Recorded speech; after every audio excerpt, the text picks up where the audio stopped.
the word, I'm quoting you the verse in the Torah.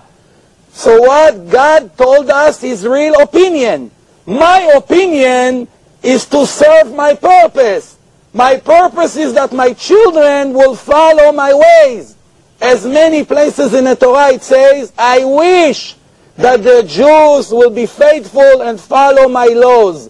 It's not so hard to keep it. It's not beyond the ocean. It's not above the sky. Yosef, can I just interrupt you and say, I agree with everything you're saying. I know. That part you should. We have a saying, Christians have a saying, you're preaching to the choir. No. I am agreeing with the principle. And I didn't say you don't. Actually, I started with the fact that you agree, but I'm getting to the point. This is all a preparation for the question.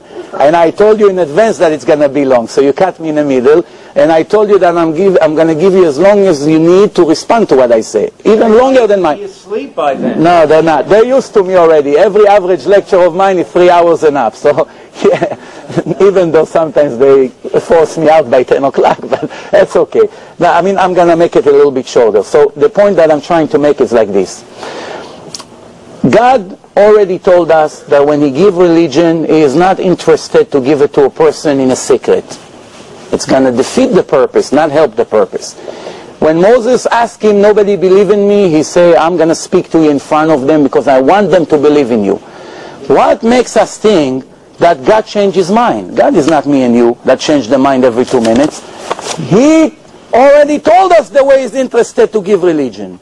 Now, when a person asks you, how do you know the Jews received the Torah in Mount Sinai, and you yourself will answer it to your believers, you will tell them, because millions of Jews were standing and listening to God speaking to Moses. That's why we know for sure the Torah is from God. Do you have one witness, one person, not two? Even one, it's not enough. You always need minimum two. Please tell me, do you have two witnesses that can come and swear that they heard God coming to Mary in a dream and tell her whatever the prophecy that you mentioned before, or there is any two witnesses that God came to Muhammad and gave him the Quran? How is it possible that these people never thought to bring 2 or 3 or 5 witnesses to the story? Because everybody can say whatever you want. I had a dream. It's right away 50% doubt, forever. Tell me, please. I can speak? Please? How long are you going to give me? As long as you need. You're not going to interrupt me. That's I'm not promising. we have to establish some better ground rules, I think. Believe me, I'm trying. Please understand me. And I agree with just about everything Yosef says. You know, I'll even go further. In Torah, it says that everything has to be established by 2 or 3 witnesses. And Jesus even said the same thing. He said, don't believe me if I'm just talking on my own, but believe me because of the evidences. And so I want to talk to you a little, just a little bit about the evidences. Has anybody here read David Klinghoffer's book, Why the Jews Rejected Jesus? Please get the book. He's an Orthodox Jew, and he's trying to justify why the Jews had every right in the world to reject Jesus. But on page 117 of that book, he admits some incredible supernatural signs, some verification. He said from the time of the crucifixion for the next 40 years until the destruction of the temple, and he's getting this from both Talmud, and he's getting it also from Josephus. And he's saying these are things that Orthodox Jews believe. And he's saying in that 40-year period, from the crucifixion until the destruction of the temple in 70 A.D., 40 years later, there are all sorts of supernatural omens. Now, supernatural omens aren't good signs. They're really bad signs. And these are the signs that he talked about. He talked about a temple light that wouldn't stay lit. They kept on lighting it, and it kept on going out. The east gate of the temple wouldn't stay closed. It kept on opening. And if you know the prophet Ezekiel, you know that God left when he got angry with the Jewish nation. He left through that east gate. It was almost as if God was saying, I am out of here. Even more dramatic than that, Klinghoffer says that during those 40-year period, Throughout the entire land of Israel, people saw incredible spectacles in the sky, chariots and war cries and screaming and everything that suggested there was going to be a war. In other words, Klinghoffer agrees that there were all these supernatural signs coming from God warning about the impending destruction of the temple. Now, there are many forms of signs and evidences. The miracles that Jesus performed. You know, the Jewish people of Jesus' day never suggested that it was a sleight of hand by which he did these miracles. They all admitted that he did the miracles, but I think as Yosef was suggesting, that he did it by sorcery because he was in league with the devil. But if you'll read the New Testament accounts of the trial, they never brought that up against him as a charge. I don't even think they believed it. His signs were so incredible, and the good that he did, he healed everybody who came to him.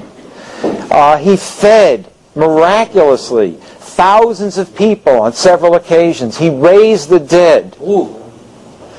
The Jewish people never took issue with that. They never claimed that he never did what the New Testament said he did. You don't even have that in the Talmud. Please prove. The Talmud doesn't offer any contradictory evidence. If these were fabrications that you find in the New Testament, the Talmud would be full of charges that these things weren't true. They never contested these things. Okay, And let me just finish.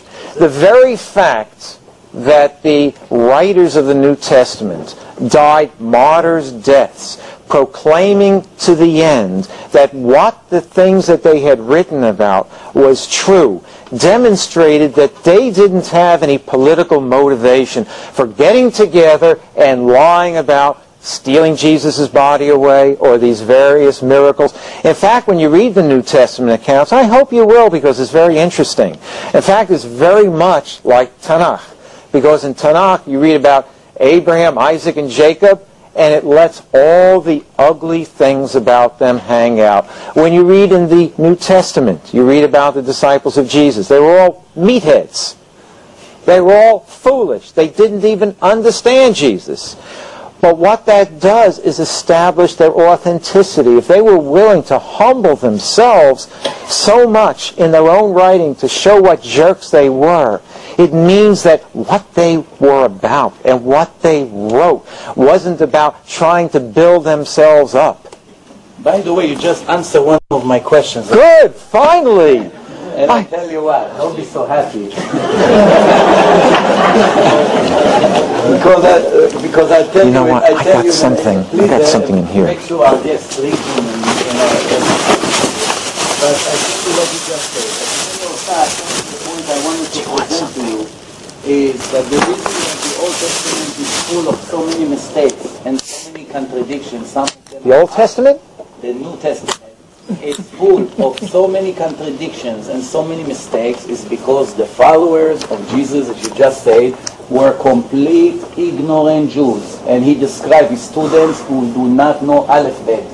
And when you come to ignorant people that cannot be accepted to any yeshiva and ask them to falsify a book claimed to be from God, what do you expect? Every page has so many mistakes. Believe me, I have such a list here. I did not tell you maybe 10% of the things I wanted. Not that I thought that I'll be able to do everything in 2-3 hours, but I only... Yosef, you got a big problem there. I'll tell you what your problem is. What? The problem is, if these disciples of Jesus, the ones who wrote the New Testament, and granted they didn't graduate from any yeshivas, and they were unlearned, but if they were so laughable, how is it that Christianity took off? How is it that even many of the Pharisees followed what these foolish people were teaching, unless they were convinced that something miraculous, unless they were convinced that the hand of God was involved? I'm glad you said it.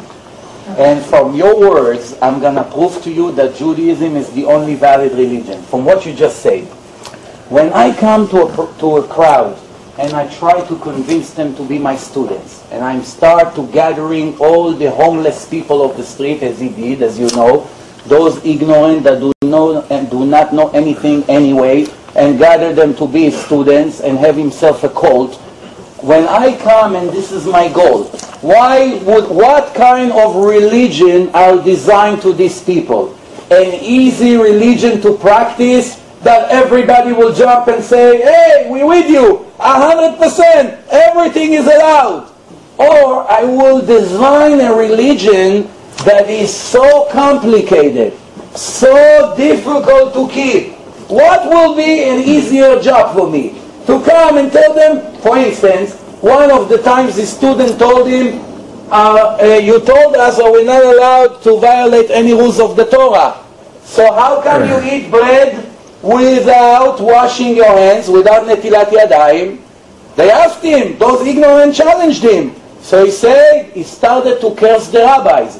But in another page, as I mentioned before, he told his students, make sure you follow the instructions of the servants of Moshe, the sages, because they have it from generation to generation. So now, you just say that you must listen to the rabbis. Those are the ones who keep the Torah of Moses alive.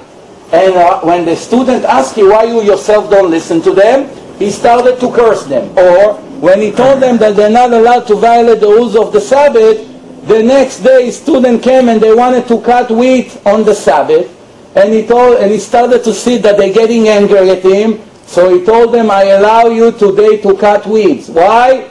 I am the master of the Sabbath. Come on. You just say in the book of Matthew, as I mentioned before, no one is allowed to contradict one little law. And if he does, he is going to be cursed by God. I'm sure they're... just allow them to violate one of the most important rules of God. See, I'm sure they would like to hear my explanation. Please? I'm sure they would. Please. You're cutting me in a nice way, I surrender. I'll always try to be nice. No problem. What Jesus did, he never said you don't have to follow the law or the law is not important. And that's why Yosef is correct. He told the people to follow those in leadership. He did nothing. He wasn't a revolutionary. He did nothing to try to undermine the authority. But what he did do was point out that their interpretation of the law wasn't an accurate interpretation. You see, the religious leaders would criticize Jesus for healing on the Sabbath. And Jesus pointed out that they were hypocrites. Why? Because they did many things themselves on the Sabbath. They would water their animals. They would assist with the births of their animals. The priests would minister on the Sabbath. And so he understood correctly, and the religious Jews of the day should also have been able to understand that there are certain commandments that are more important than others, that it is justified if somebody is starving to death to pick food on the Sabbath day. Wait, please. I used an example that is the worst sin in Judaism. Cutting weeds on the Sabbath is one of the 39 laws that we're not allowed to do on the Sabbath. You want the proof? I'll give you the proof. Okay, let's see it. Let's see it. I give you the proof. Comes a person named Slofchad. You read in the Old Testament, Slofchad. He went on the first Sabbath after accepting the Torah, and he started to pull weeds, trash from the ground, and Moses didn't know what to do with him. He took him and put him in jail.